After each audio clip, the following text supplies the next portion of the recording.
দেশবাসী, মধ্যরাতে আপনাদের কাছে আবার এসেছি।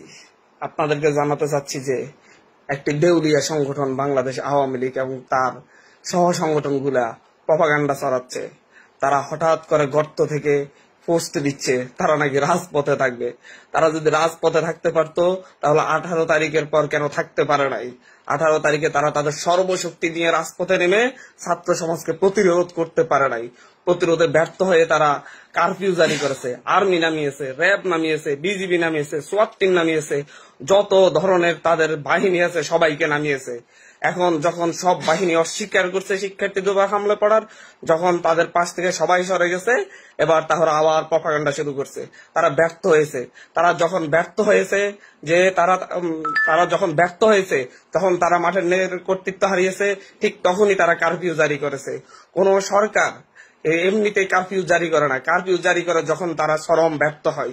তারা আজকে দেখেছি পুরাতন ভিডিও দিয়ে আজকের বলে চালিয়ে দিচ্ছে।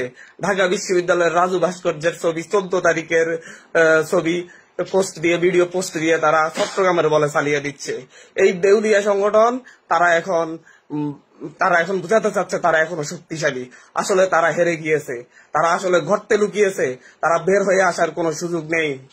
জাস্ট ফাঁকা গুলি ছড়াচ্ছে। তারা পুলিশ ছড়াচ্ছে, সমন্বয়করা নাকি পালিয়েছে। আমি ঢাকা থেকে বলতেছি, আমি সহ আমাদের প্রত্যেকটা সমন্বয়ক আগামীকালকে রাজপথে থাকবে। কেউ যাই নাই, প্রত্যেকে রাজপথে থাকবে। এক দফা দাবি আদায় হবে, খুনি সরকারের পতন হবে, তারপরই কেবল আমরা রাজপথ ছাড়বো, এর আগে না। যত গুজব আছে প্রত্যেককে প্রতিরোধ করতে হবে। এই দেশের স্বাধীনতাকামী প্রত্যেকটা মানুষের প্রতি আহ্বান, বাঁশের লাঠি তৈরি করুন, বাংলাদেশকে নতুন ভাবে স্বাধীন করুন। এই স্বৈরাচার ফ্যাসিস্ট সরকারের পতন আগ পর্যন্ত ছাত্র জনতা রাজপথ ছাড়তেছে না। কালকে ঢাকা শহরে যখন তারা বুঝতে পেরেছে, গোয়েন্দা রিপোর্ট পেয়েছে যে লাখে লাখে ছাত্র জনতা প্রতিটা জায়গায় আগামীকালকে নামতেছে, তারা যখন জানতে পেরেছে প্রতিটা ভবন থেকে আগামীকালকে সংঘবদ্ধ হয়ে এই দেশের মানুষ রাস্তায় নামতেছে, তখন তারা ভয় পেয়ে গিয়েছে। ভয়ে তাদের হৃদয় প্রকম্পিত হয়েছে। তারা যখন এক দফা দাবি শুনেছে, তারা যখন জানতে পেরেছে যে আমরা এক দফা দাবি ঘোষণা করতে যাচ্ছি, তখন আমাদেরকে বলতেছে গণভবনের দরজা খোলা।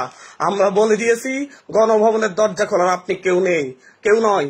গণভবন সাধারণ মানুষের জায়গা। গণভবন আপনার একক মালিকানাধীন নয়। আপনি দরজা খোলার কে? দরজা যেহেতু খুলেছেন, আপনি বের হয়ে চলে আসুন, না হয় এদেশের ছাত্র জনতা টেনে হিসড়ে বের করবে। এই ভয়ে তারা ভীত। তারা তাদের অপকর্মের জন্য ভীত। তারা ভাবতেছে এদেশের ছাত্র জনতাকে এইভাবে ভয় লাগিয়ে রাজপথ থেকে ছাড়া করতে পারবে। আমরাও বলতেছি, বৈষম্য বিরোধী ছাত্র আন্দোলন বলতেছে, এদেশের ছাত্র জনতা বলতেছে, মুটো মুজুর থেকে সকলে বলতেছে খেলা হবে। আগামীকালকে খেলা হবে। রাজপথে সকল সন্ত্রাসীদেরকে প্রতিরোধ করা হবে। কেউ রাজপথ আমরা ছাড়বো না। রাজপথে কালকে লাখে লাখে মানুষের আগমন ঘটবে। প্রত্যেকটা বাড়িঘর থেকে মানুষ নেমে আসবে। মা বোন সকলে রাজপথে থাকবে। কালকে দেখা যাবে কে কি করতে পারে। আমরা স্পষ্ট চ্যালেঞ্জ করতেছি, আগামী কালকেই এই সন্ত্রাসী গোষ্ঠীর পতন সুনিশ্চিত হবে। প্রত্যেকের জায়গা থেকে আগামীকালকে রাজপথে থাকবে। আর তারা যখন আর্মি আজকে মিটিং করে, তারা সিদ্ধান্ত নিয়েছে তারা সাধারণ জনতার উপর গুলি করবে না। আজকে প্রত্যেকটা সারা দেশে কোথাও পুলিশ গুলি করার সাহস দেখায় নাই, আগামীকালকেও দেখাবে না।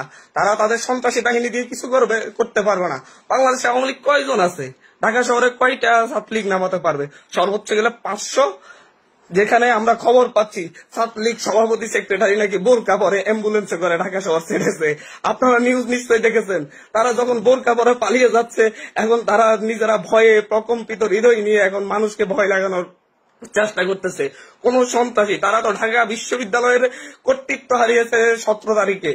তারা তো ঢাকা বিশ্ববিদ্যালয়ে টিকতে পারে নাই, সারা ঢাকা শহর থেকে সন্ত্রাসীদেরকে একত্রিত করে ঢাকা বিশ্ববিদ্যালয়ের সাধারণ শিক্ষার্থীদের প্রতিরোধের মুখে তারা পালিয়েছে।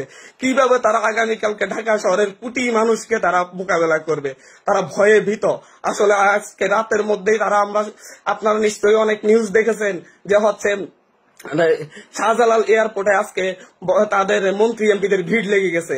আজকে কোনো ফ্লাইটের টিকিট পাওয়া যাচ্ছে না। তারা পালাচ্ছে। আবার সেই পালানোর মুহূর্তে তারা আমাদেরকে ভয় দেখানোর চেষ্টা করছে। এই দেশের ছাত্র জনতা যদি ভয় পেত তাহলে রাজপথে এতদিন টিকে থাকতো না। তারা কারফিউ মোকাবেলা করে, সেনাবাহিনীর গুলি, পুলিশের গুলি, বিজিবির গুলি মোকাবেলা করে রাজপথে আছে। তারপরে এখন যখন পুলিশ, বিজিবি, সেনাবাহিনী যখন গুলি করা থেকে বিরত রয়েছে, তারা যখন ঘোষণা দিয়েছে তারা আর করবে না, তারা এই সরকারের অন্যায় আদেশ মানবে না, তখন এবার তারা প্রপাগান্ডা চালাচ্ছে। আমরা বলে দিতে চাচ্ছি, কালকে বৈষম্য বিরোধী ছাত্র আন্দোলনের প্রত্যেকটা সমন্বয়ক সহ সমন্বয়ক সহ ঢাকা শহরের সারা দেশের কোটি কোটি মানুষ আগামীকালকে রাজপথে থাকবে। দেখি কে মোকাবেলা করতে পারে। চ্যালেঞ্জ ছুড়ে দিচ্ছি, কোন শক্তি আছে এই দেশের ছাত্র জনতাকে মোকাবেলা করতে পারে। 52-তে পারা নাই, 54-তে পারা নাই, 56-তে পারা নাই, 66-তে পারা নাই, 69-এ পারা নাই, 71-এ পারা নাই, এখনো পারবে না। আমি স্পষ্ট বলতেছি, এই ছাত্র জনতার অভ্যুত্থান যেটা হয়েছে, যে গণ অভ্যুত্থান বাংলাদেশে ঘটেছে, এই গণ অভ্যুত্থানকে মোকাবেলার শক্তি কোন ফ্যাসিস্ট রেজিমেন্ট নেই। তারা ভয়ে ভীত, তারা প্রকম্পিত। তারা আজকে বিশ্ববিদ্যালয়ের শিক্ষকদেরকে আহ্বান করেছে গণভবনে, কথা বলতেছে যে বিশ্ববিদ্যালয়ের শিক্ষকরা আমরা যতটুকু জানতে পেরেছি জানিয়ে দিয়েছে যে আমরা ছাত্রদের মাঝে বিভেদ সৃষ্টি করতে পারবো না। তারা প্রপাগান্ডা চালাচ্ছে বিশ্ববিদ্যালয়ের শিক্ষকরা নাকি তাদের প্রস্তাবে রাজি হয়েছে। কিন্তু আমরা আমাদের শিক্ষকদের সাথে যে জিজ্ঞাসা করেছি আপনারা কি বলেছেন, বলেছে আমরা আমাদের ছাত্রদের পাশে আছি। আমাদের যেখানে আজকে জাতি ঐক্যবদ্ধ, শিল্পী সমাজ ঐক্যবদ্ধ, অর্থনীতিবিদ ঐক্যবদ্ধ, যেখানে শিক্ষকরা ঐক্যবদ্ধ, বুদ্ধিজীবীরা ঐক্যবদ্ধ, আইনজীবীরা ঐক্যবদ্ধ, বিচার প্রত্যেকে যখন ঐক্যবদ্ধ হয়ে গিয়েছে তখন তারা ভয় পেয়েছে। আগামীকাল থেকে পুলিশরা বিদ্রোহ ঘোষণা করবে। আগামী কালকে থেকে পুলিশরা, আমরা জানতে পেরেছি সারা দেশের বিভিন্ন জায়গার পুলিশ বাহিনী তারা থানায় তালা লাগিয়ে তারা অস্ত্র সহ থানার ভিতরে রেখে বাইরে এসে তারাও আমাদের আন্দোলনে অসহযোগ আন্দোলনে সংহতি জানাবে। আমরা তাই এই দেশের প্রত্যেকটা মানুষকে বলবো, সারা দেশের মানুষকে বলবো, রাজপথে নেমে আসুন। আমরা সবাই রাজপথে আছি, রাজপথে থাকবো। আগামী কালকে দেখবে গণজোয়ার, কোটি মানুষ ঢাকার রাজপথ প্রকম্পিত করবে। বাংলাদেশের প্রতিটা গ্রামে গঞ্জে গণপ্রতিরোধ গড়ে তোলা হবে। গ্রামে গঞ্জে গণপ্রতিরোধ গড়ে তুলুন, বাঁশের লাঠি তৈরি করুন, সন্ত্রাসী বাহিনীকে প্রতিরোধ করুন। জয় আমাদের সুনিশ্চিত। বাংলাদেশকে আরেকবার আমরা স্বাধীন করবই করব। এই 24-এর প্রজন্ম বাংলাদেশকে আরেকবার স্বাধীন করেই ছাড়বে, এটার কোনো সন্দেহ নেই। ধন্যবাদ সকলকে।